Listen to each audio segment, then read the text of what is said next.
Coucou les filles. Alors désolée pour ce long moment d'absence, mais j'ai eu quelques petits imprévus. Donc voilà, mais comme convenu, je vous retrouve à Montpellier. Alors pour cette vidéo, j'avais envie de vous parler des produits qui m'ont un peu déçue, faut pas dire beaucoup. Donc il n'y en a pas des masses parce que le reste j'ai dû le jeter, même si parmi mes nombreux vices, j'ai beaucoup de mal à jeter les choses. Il n'y en a pas tant que ça, ou alors j'ai pas cherché tant que ça non plus. Mais bon, alors on y va. Donc en ce qui concerne le fond de teint, donc ce fond de teint là, c'est un fond de teint Guerlain. Bon, il est abîmé parce que voilà, je l'ai depuis très longtemps et je n'en sers plus et j'arrive pas à le jeter. C'est quand même un fond de teint, donc comme je vous disais, Guerlain. Il s'appelle Fleur de teint. Voilà, qui est encore en vente, hein, puisque je l'ai vu à Sephora, il est encore en vente actuellement. Mais j'ai pas aimé du tout. Alors, j'ai pas aimé parce que il est pas du tout couvrant. Alors, non pas que j'aime les fonds de teint particulièrement couvrants, mais en l'occurrence, un minimum quand même. Et celui-ci, je trouve même qu'il fait ressortir les imperfections. Alors, je sais pas si c'est... Voilà, putain, il doit être un petit peu... Ouais, il va falloir que je le jette parce qu'il est complètement... En fait, il est très fluide, je sais pas si vous voyez, il est très liquide en fait. Et je trouve qu'il fait plus ressortir les défauts de la peau que les masquer, quoi. Alors pour les filles qui ont une peau parfaite, ça peut le faire, sans aucun défaut, des pores merveilleux. Mais bon, c'est pas mon cas personnellement, donc je le déconseille pour toutes celles qui ont la peau un peu mixte ou avec sujette aux imperfections. Voilà, donc c'est le Fleur de teint. Fond de teint, il y a quand même un indice de protection, ce qui n'est pas négligeable en soi, mais voilà. Ça c'était pour le fond de teint. Il y a aussi un produit que j'ai pas aimé du tout. C'est un produit que j'avais commandé sur eBay, on en a parlé beaucoup à un certain moment. C'est, vous savez, tout ce qui est crème à base de bave d'escargot. Alors, on lui octroie des vertus cicatrisantes, anti-rides, tout ce que vous voulez. Donc moi j'ai commandé ça sur eBay à un professionnel. Elle s'appelle Elicina, la crème. Voilà. Et franchement, déjà je trouve qu'elle pénètre pas du tout. Elle pénètre très mal. Elle laisse un film blanc sur la peau. Elle hydrate pas du tout. Mais alors vraiment pas. Et puis au niveau des imperfections, j'ai quand même persisté, hein. Je l'ai utilisé pendant... ouais, bien un mois. Tiens, regardez. On voit que ça fait blanc sur la peau.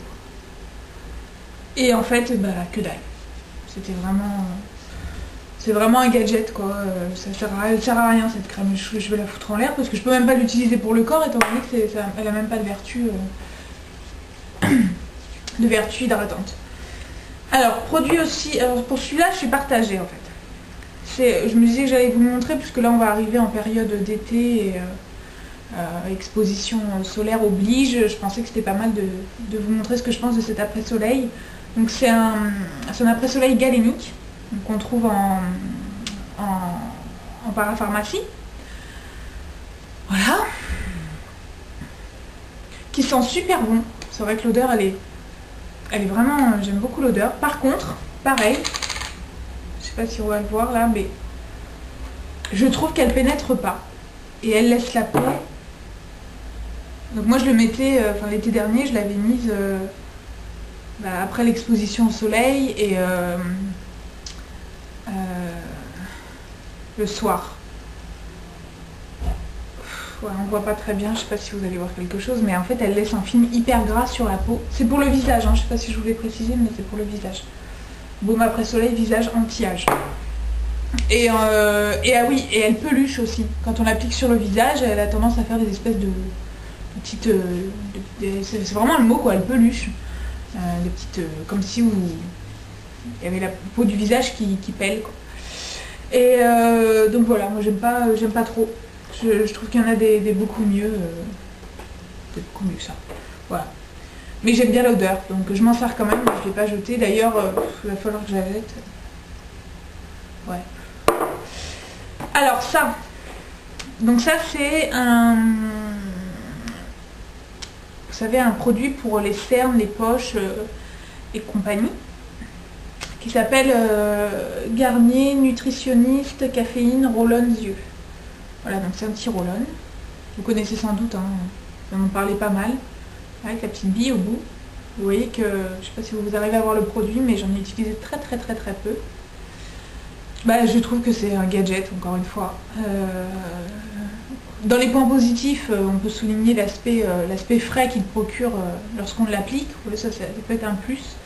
Et c'est sans doute ça d'ailleurs qui joue sur les cernes plus qu'autre chose, parce que si vous appliquez également des glaçons au niveau des yeux, vous allez voir que l'effet bleuté des cernes va disparaître. Mais honnêtement, au niveau des poches, j'en ai pas spécialement, mais le matin j'ai parfois un petit peu les yeux gonflés et ça fait rien. Et surtout, elle hydrate pas du tout. Donc, et j'irais même jusqu'à dire que j'avais le contour des yeux qui tirait lorsque je l'appliquais. Donc voilà, je m'en sers pas. Voilà. Ensuite, on va passer pour les produits pour les cheveux. Donc ça, c'est un masque Phytodesh. Masque au macadamia, lumière intense, soi-disant pour les cheveux colorés. J'ai jamais coloré mes cheveux de ma vie, mais bon, la coiffeuse me l'avait conseillé. Donc c'est des produits, enfin c'est pas de Sange, hein, mais c'est chez De Sange que j'ai eu ça. Et je le trouve pas terrible.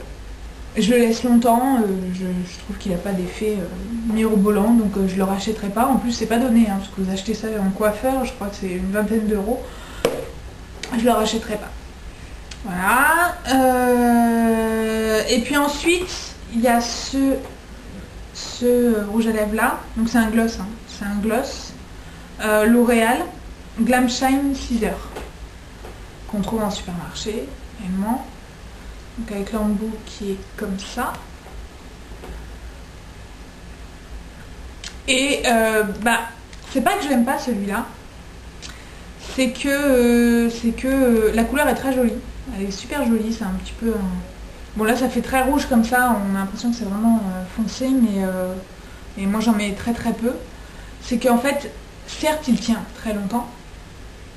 Il n'y a pas de traces sur les verres, pas de problème technique lorsque vous embrassez l'homme de votre vie. Mais il dessèche considérablement les lèvres.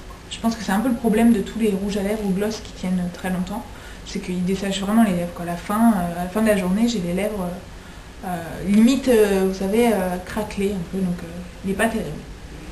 Donc voilà, je suis mitigée sur celui-ci, ça peut être sympa pour une soirée, à porter toute la journée, pas top. Voilà les filles, donc ça c'était une petite revue express. Puis je vous parlerai tout à l'heure sans doute, je vais essayer de refaire une petite vidéo, j'en profite parce que je suis seule, des produits que j'ai achetés récemment, voilà, dans une autre vidéo. Je vous fais des bisous les filles et à très vite, ciao.